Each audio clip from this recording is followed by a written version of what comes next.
I know her rage is justified. We did a terrible thing and we deserve to be punished for it.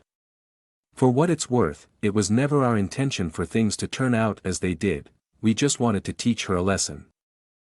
It happened in April 1993. Everyone knew she stayed late on Fridays. That, we decided, was the perfect time to execute our hastily put-together plan.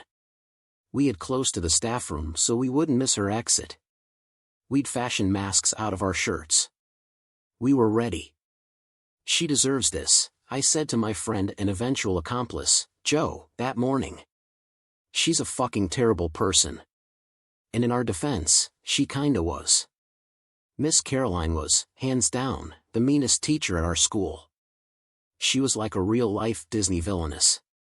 She owned a Sport Billy-style torture sack that contained such a wide variety of stuff, canes, kibokos etc., that no one would have batted an eye if she'd whipped out nipple clamps at any point. Well, maybe our parents, but not the students. You see, Miss Caroline was very attractive. And when you're in an all-boys secondary school, raging hormones force you to ogle whoever you get the chance to. In this case, Miss Caroline. Not me though. I hated that woman with as much passion as my 16-year-old heart could muster. But I'm digressing.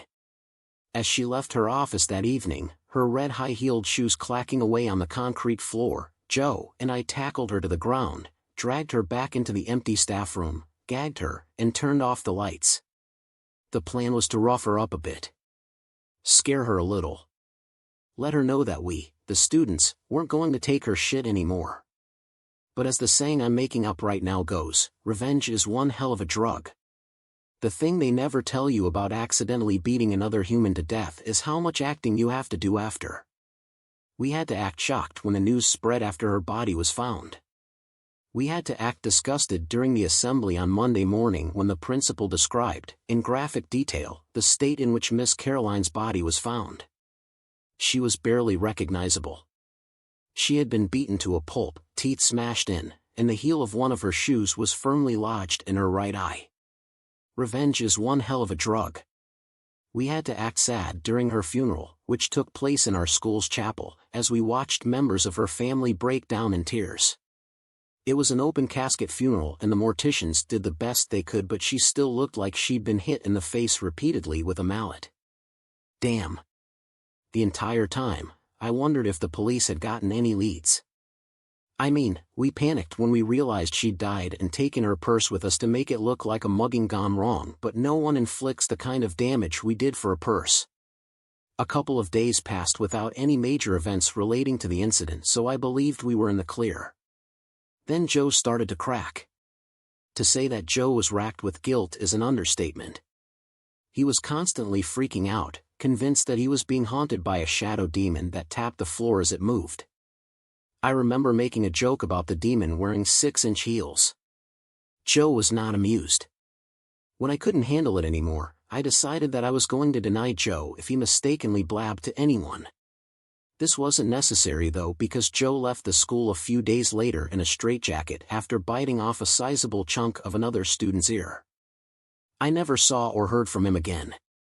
I graduated not long after that. That's when I started seeing it. And somehow, I knew it was her. Every time I closed my eyes, there she was, invading my dreams. She was exactly like Joe described, an ethereal shadow entity that made a clacking sound when it moved. This went on until I began to dread falling asleep. Exhausted from my lack of sleep, I remember thinking I was hallucinating when I saw her for the first time in my dorm room in uni. In real life.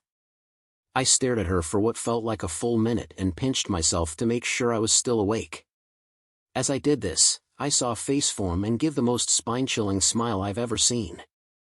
Anticipating my next move, she moved to block the door. Then she came at me with the quickness. I woke up a couple of hours later and she was gone. My room was a mess and my body felt like it had been hit by a truck. Everything hurt.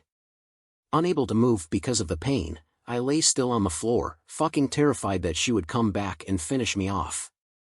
I eventually dropped out of uni and went back home. My parents were confused, but I couldn't explain to them without revealing that I'd straight up accidentally murdered someone a while back and was now living in my own supernatural sequel to I Know What You Did Last Summer.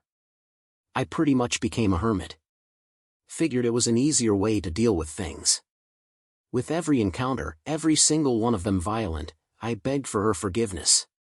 This went on for 10 years. I don't know if she's finally forgiven me or made the decision to do something productive with her after life, but I haven't seen her in months.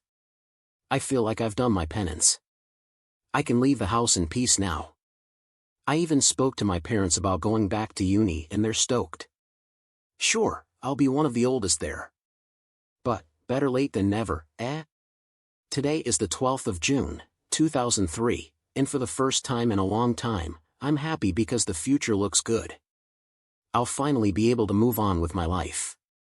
I couldn't be happier, TBH.